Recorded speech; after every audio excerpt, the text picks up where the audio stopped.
Hey guys, welcome back to our channel. For today's video, we'll show you how to add GCash as payment method on Facebook. First, of course, open the Facebook app and go to your profile. Then look for settings, and privacy.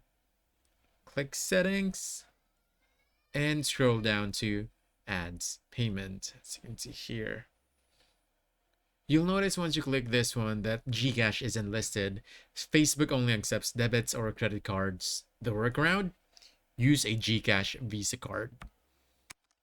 Just open your GCash app and tap cards, then order a card. It costs 250 pesos, and once it's delivered and activated, it works just like a debit card. Now go back to Facebook Ads Payment Settings, tap Add Payment Method, and enter your GCash Visa card details. Now you're done. Your ads will now be paid directly from your GCash account. We hope this video helped you out. Like and subscribe to our channel for more helpful videos. Thanks.